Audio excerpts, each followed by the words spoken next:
think the mic's on. The mic is on. Thank you for the quick lunch and for getting back here in the room in such a timely manner. We are going to be joined by our keynote speaker today, Matthew Zachary.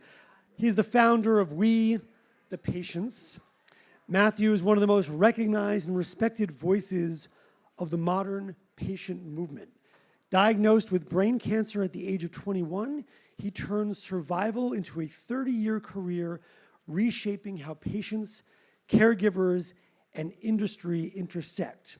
In 2007, he founded Stupid Cancer, the global leader for young adult cancer advocacy, building it into a community that reached millions and reframed survivorship as a cultural and political issue.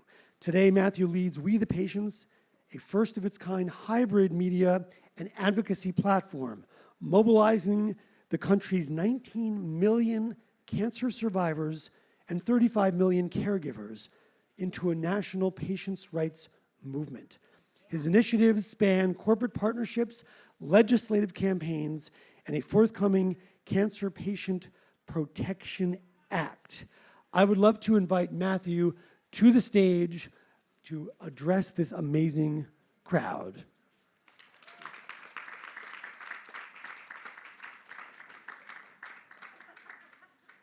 Man the myth. Hi. Thank you very much. All right. Is this on? 1, 2, 3. It's not on. Hello. No. I can use this. Hello. This is some really difficult. I'm going to have to do some pivoting here to say hello to the folks way back there. How you doing? I'm thrilled to be here. They made me the keynote like the day after I met Edward, so thank you. I was just so humbled to be even invited to be here, let alone to stand on the stage and give you a bit of a spiel. I'm from New York. I talk really quickly. If you're not from New York, I'm so sorry. Hopefully they're taping this, and AI will resolve it for you in post-production. But the gist is I have no shame. This is me. When I was born in New York City, born and raised, and by the time I was 13, I was a concert pianist playing bar mitzvahs. And I bought my sheet music of Sam Goody. Gen X, anyone? Sam Goody? The Malls? Great. All right. College, big fish in a small pond. I was music directing. I was the pianist for the theater troupe, for the symphony orchestra, for the opera troupe, and I was playing jazz at the local pubs, as one does as a minor in Binghamton, upstate New York. My aspiration was to be the next John Williams. I was doing film composition and scoring TV for Binghamton Television. This was what I knew I wanted to be when I grew up. I wanted to be John Williams. But man plans, you still back there? Hi. And God laughs. Because during the summer of 1995, I was interning at the World Trade Center, Tower 2, 68th floor, for Dean Witter Reynolds, fixing their printers. I was officially the toner kid. They didn't even know my name. Get the toner kid! And I started to get dizziness and weirdness, and I thought the elevators were just like, fueled by the flux capacitor and whatever it was. And I got back to college, started playing piano again, and my left hand couldn't work. I couldn't really grip a pen. I'm a lefty. I couldn't write. In case you couldn't tell, I'm a Gemini lefty. And I had this laptop because I'm a loser.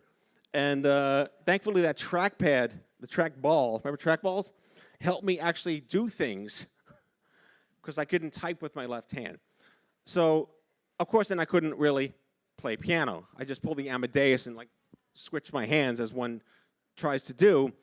So I went to the doctors on campus over and over again, at no fault to State University Medical Center campus physicians in 1995. I was misdiagnosed with pretty much everything. And if you know the answer, don't spoil it, because a lot of you have seen me talk before, but can anyone basically conjecture what I was given for my symptoms? Just shout anything out. Clorox, go ahead. Windex. All right, Robitussin. I was administered I'm going to totally die on this. Be ashamed to die today on this thing. Come this far. Good enough for government. It didn't work, by the way, just in case you were wondering. No adverse events going on here with that. But eventually I started to have like real symptoms. Let's take Matt seriously. And I fainted. My eyes went all Marty Feldman from Young Frankenstein. And, all these things were happening. Oh, my God, there must be something really wrong with me because I'm 21 and I'm invincible. And you're supposed to be when you're 21. So I went in for a scan because I went home for Thanksgiving. My doctor, my pediatrician was like, you really need a scan. I was like, okay, fine. But can I just finish the semester, please? Because I got things to do. I got finals. I'm writing a musical. All right, fine. But I get there. I get the scan on December 28th, 1995. We go to the scan. You can probably tell what's in there already. Get the scan, go out to lunch with my mom, get back, and the answering machine was blinking. No one is calling our house at 1 o'clock on a Thursday. Yes, I was diagnosed with a brain tumor over an answering machine. So there you go. Doesn't belong there. Explained a lot why I was having all these problems. This was a PNET, a medulloblastoma, which normally presents under the age of 8 in mostly male children. And I was 21, and no one knew why. Holy shit. Johnny Immerman, everyone. Johnny Immerman. Got to call you out. My mentor, my buddy right there. I can't believe he's here. I'm sorry. I genuflect. Sorry. I had surgery the day after the storm of the century in New York City, covered in 36 inches of snow. The National Guard were paving the roads or plowing through the roads, and my dad happened to own a truck back then, back when it was trendy to own a truck. And it got us to the hospital on time, and I had my surgery. And just for fun, we took photos back then. No, we didn't. I took this one photo back then, because who took the cameras, right? And then what? It's out of my head. But wait, there's more. Good old infomercial. We want to give you radiation. Like, what is that? Oh, basically, it's like we're going to stick them in the Easy Bake Oven for a little while and hope whatever parts are still there grow back. Fantastic. Okay, so I went through 33 treatments of craniospinal radiosurgery and a stereotactic something boost to the posterior fossa. Any doctors? Did that make any sense? It might have. But wait, I wasn't done yet. But this is the one part of my story 30 years later that matters most to today's conference and to today's narrative. It wasn't that hot pants were in place and the Tamagotchi were taking over the world. This is the part of my story that Alanis Morissette was making all the world. This was about I didn't know what I needed because they didn't tell me what was going to happen. The chemo story was, you're done with radiation, you're done with surgery, we want to give you chemotherapy. I was like, what the hell is chemotherapy? We don't know what these words are. I knew Deborah Winger died in terms of endearment. That's all I knew. Shirley MacLaine went nuts. By the way, when I was out of surgery, a priest came and read me my last rites. I told him I was Jewish. He went away. I regret it. I could have used all the crunches I wanted. But what is chemotherapy? Well, when am I going to die? Well, we're going to give you a 50% chance to live for 5 years. I said, well, you gave me 6 months 6 months ago, and I'm still here, right? Had I known what I know now, they pulled that out of their ass from COG data because that's what they do. Now, this goes back to if only I knew this. I happened to have a godfather, Dr. J. Tishfield. No one knows who he is, but he is one of those influential genomicists on the planet. My dad's best friend, my Uncle Jay. Jay pretty much invented cisplatin by proxy, by starting the Indiana University of Bloomington lab in the 70s. Now, Jay stepped in, and he asked, Matt, did they tell you what chemotherapy? What are you, what, there's more than one? Like we knew these questions. I'm giving you the layperson understanding of where we are and what people today experience that we lack the ability to understand for the wrong reasons and for unintended purposes. Jay found out that the regimen, you still back there? Hey, the regimen involved extraordinarily high doses of vincristine, cisplatin, carbo something, and cyclophosphamide. I got this right. Syllables. What they didn't tell me, let alone that there were things in this martini, was that cisplatin could possibly make me deaf forever. And then Kristen would cause neuropathy in my fingers and toes for life. Now, what was I at the time? A fucking pianist. One might think empathy would enter that conversation, and these doctors, these luminaries, would say, we understand your situation. If we administer this to you, here is your risk. We'd like to give you the opportunity to make a decision that's best for you. If I didn't have Uncle Jay, I would have taken it. And I would probably not be a pianist anymore. Spoiler, I am a pianist. So, okay, I'm alive. Went back to so basically here's the choice. Do I die in 5 years being a pianist, or do I possibly live forever without music? The only thing I gave a shit about at 22 years old.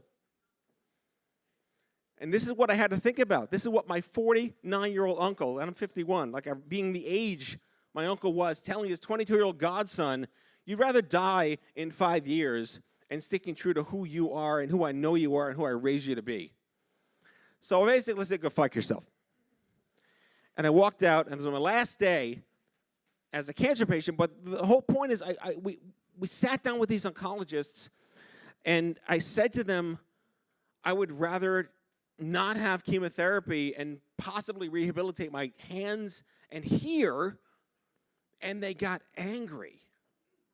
They were upset that I, or my dad, were challenging what they thought was best for me. And the best line ever, I said, I need to do this for me. And they said, but we're trying to save your life. And that was my last day as a cancer patient. And I guess back then you were a survivor until 5 years later. So I waited 5 years to be a survivor. I did graduate. Binghamton did the right thing. They let the cancer kid graduate. Would have been really bad PR. But at the end of the day, it's not over when it's over. So even if the empathy is there in the moment you need it, it is a continuity of relationships with the industry across the span of how long you are fortunate to live on this planet. So yes, back then, there were no antiemetics. There were really no major painkillers. I'm living in a time capsule here that's not terribly relevant anymore. But basically, there was no therapy. There was no peer support. There was no mental health. There was no psychosocial. There was no nothing. Again, time capsule. Better problems to have today. Perspective on 30 years of progress. So basically, have a good life. Have a great life.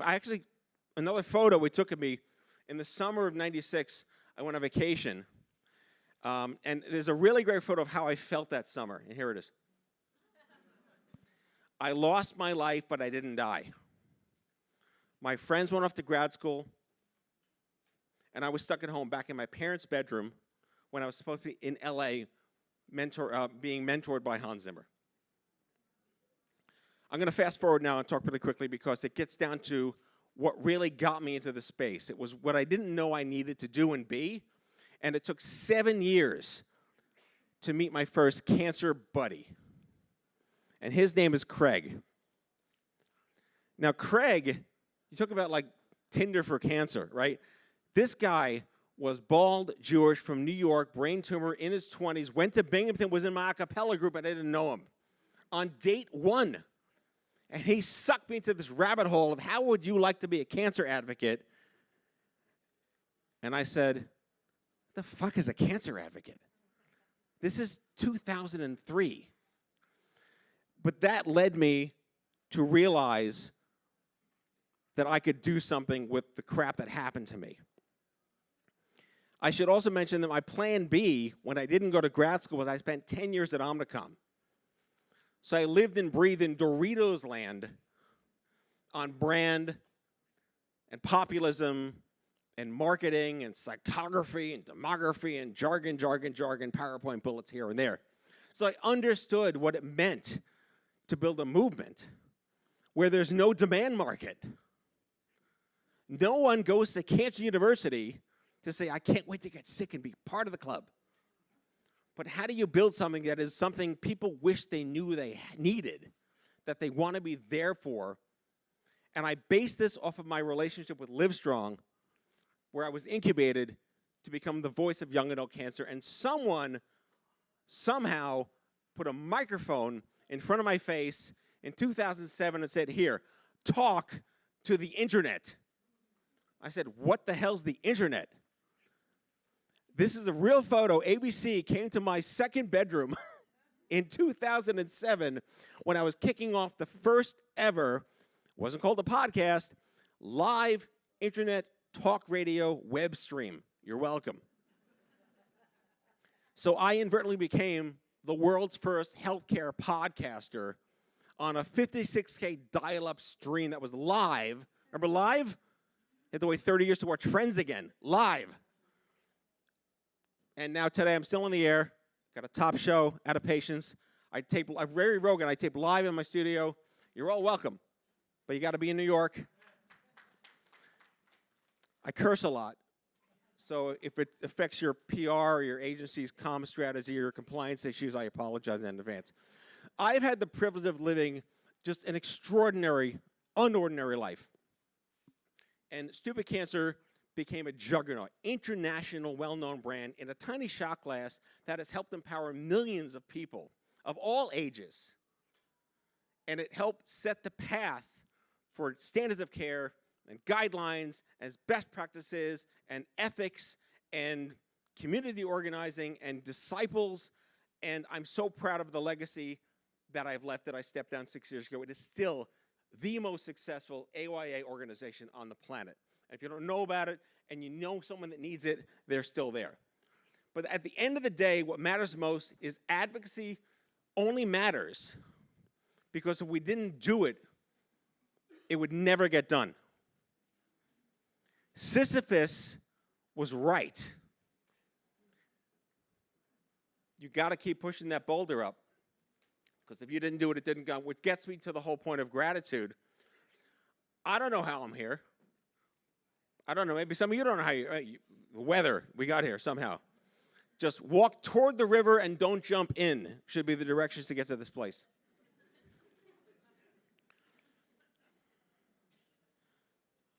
I want to thank Edward for helping me amend this quote.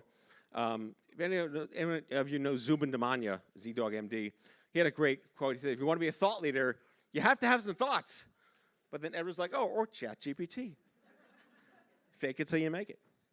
So the gist of what I'm here, how much? Oh, okay, 3 minutes. This will go quickly.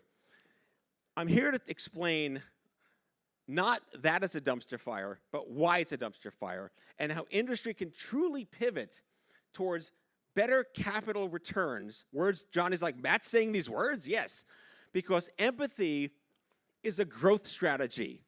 You don't think of demand markets when you're building something for patients, but if you invite them to realize you're creating something for them down the road, they will flock into that store unabandoned, unabashed, in any way, shape, or form, and you'll pay them, and you'll help them, and they'll help you. And there's plenty of money to be made by thinking about going to market as a demand market for phase 0 of your basic idea. Because your patients should be your co-founders. Your target market, who you're building things for to help them, are your co-founders. And that data is their dignity. You want that level of impassioned empowerment and ownership that they care that you're doing this for them, not saying, hey, we did this, please come down and show up to the party. And a case study is from Biogen in Alzheimer's. They did this exact thing. They said, we're doing this. Hey, Alzheimer's universe, we're going to help you do this thing. Now we get the great idea. Floodgates in all the data. It worked, got approved. And it's there, and it's in market, and now they're working on getting the cost down. It's a really incredible success story in the Alzheimer's space. Humanity is your infrastructure. We are not flipping the script on returns and capital. We are looking at this from the perspective of your end user is your start user. You have to think about it from that perspective. And this entire event is based on this very idea. Because empathy saved my life, but it wasn't my doctor's. It was my uncle. So 3 more things in 1 minute. I'm celebrating my 30th cancerversary and my 20th wedding anniversary. Somehow, she still tolerates this. My children are beautiful miracle IVF twins. I was infertile. I went through the process. Anyone that knows them, they are the Truman Show of life sciences. Kobe and Hannah turned 16 in April. All right. I have my first book is coming out in June called We the Patients. Wiley, pre-sales in January. And just for fun, if you're in New York, I'm throwing myself a celebratory piano concert at Lincoln Center at the end of April, and you're all invited. So stick around to my website. And one more thing, We the Patients is a real thing. We are the first organized cancer rights movement turning everyone into a voter so we can take control of the narrative at the state level initially and basically demand accountability, transparency through civic and electoral influence. This has never been done before. I spent 2 years specking why this is not a thing in America. And at the end of the day, how could, oncology specifically, 20 million Americans who have a single interest in no bankruptcy, immediate access, mandatory navigation, and less PBM bullshit help you do your jobs better for us? And that's wethepatients.org. Don't go crazy sharing it. It's still in sort of beta, but I'm planting seeds, and you're all part of the breadcrumb strategy. And in the immortal words of my dad, every day above the grass is a good one. Thank you very much.